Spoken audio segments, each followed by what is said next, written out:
I came to the Coalition of New Hampshire Taxpayers. I was in the private sector, and then I got recruited to work in state government and human services and people out of state, particularly Massachusetts and Connecticut. I was the equivalent of the Commissioner of Mental Health, Behavioral Health in those states. And lasted less than 2 years when I found $8.2 million of Medicaid money being stolen by the mental health centers and the state. They were in collusion on this. And what I didn't understand was I thought this was wrong on lots of levels, and decided that I had to leave the state because I couldn't participate in this, because I didn't buy the argument that it was for the good of the children. Of course, it was for the good of the children. How else could we get money to them when the legislature wouldn't appropriate it unless we stole it from Medicaid, stuck it into secret accounts somewhere, and then spent it on their needs, like conferences for the staff of the mental health centers, because the legislature hadn't approved that. So my department hid money in 10 mental health centers. So anyway, make a long story short, that's why I started becoming the Antichrist, and from that day forward, it's been one heck of a ride. They have managed to ban me from getting any job again in the state of New Hampshire in health and human services, and I actually have applied for several, but I find the private sector to be a very, very comfortable place for me. Occasionally, I go out now and for the company I work for and try to find venture capitalists to invest in our company, and it's kind of a fun project. I've never actually been on that side of it. But let me go back to the Coalition of Taxpayers, because Ed Neal called me one day after you start out these things and you're like the good guy in the paper for maybe a week or two, and then you flip over to be the evil person, and they find somebody from another state. I was in Massachusetts. Anybody here from Massachusetts? Well, you'll appreciate this story. I was in western Massachusetts, and the practice out there running a mental health center was that they would give the mental health centers a grant, let's say $100,000 a year, and the mental health centers then would buy gift certificates to Walmart and other places in $100 denominations.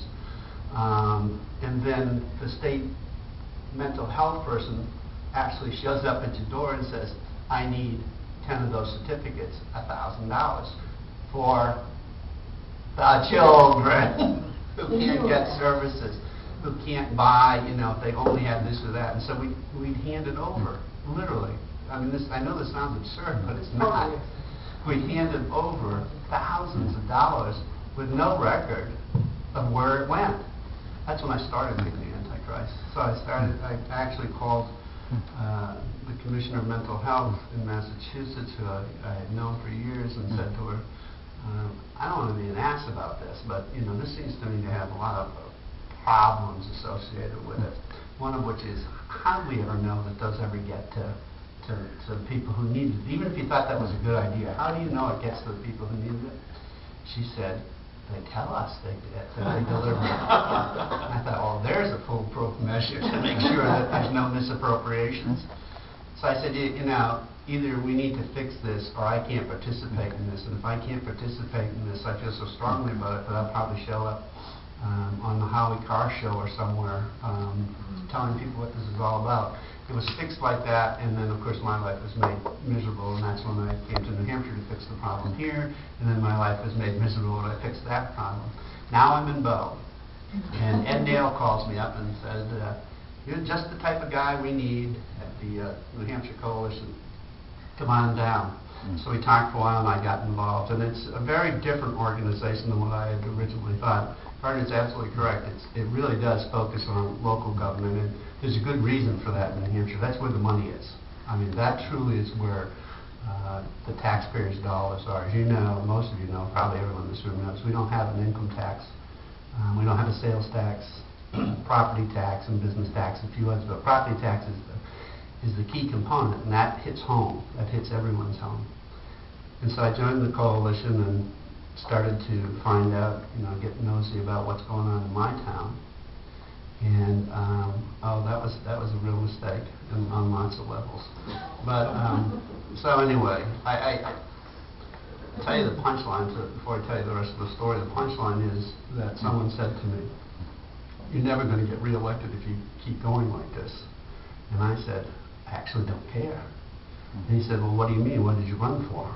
And I said, I ran because I thought I had an idea that the town ought to run differently. If nobody agrees with me, that's fine. So anyway, the latest of the stories was, and this is just terrific, we have a child care center in our town that is run by the town, turns a profit. We also have 3 private child care centers in our town, for profits, and 2 not-for-profits in our town that compete with the town-operated program that turns a profit. The latest venture, and what he's talking about, the Antichrist, was, of course, I asked to have this looked at this year in the budget, and they know I'm going to come after it, and so on and so forth. And it's the first item we've looked at all year. And so we, that night, we get ready to have our discussion, and lo and behold, 70 people show up. Mostly women, a couple men, all who had their kids in the center or had been in the center. And these, I guess they're called directors, daycare directors, co-directors, because neither one wants a full-time job, so we catered it to be co-directors. Co-directors sent a petition out over the internet for people to sign, and they handed us a petition with, 100 names on it.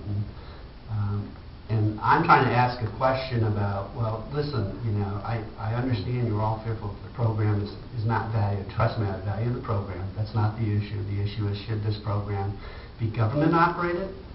Should it be private, not-for-profit, where I think it competes with other people? That's my position.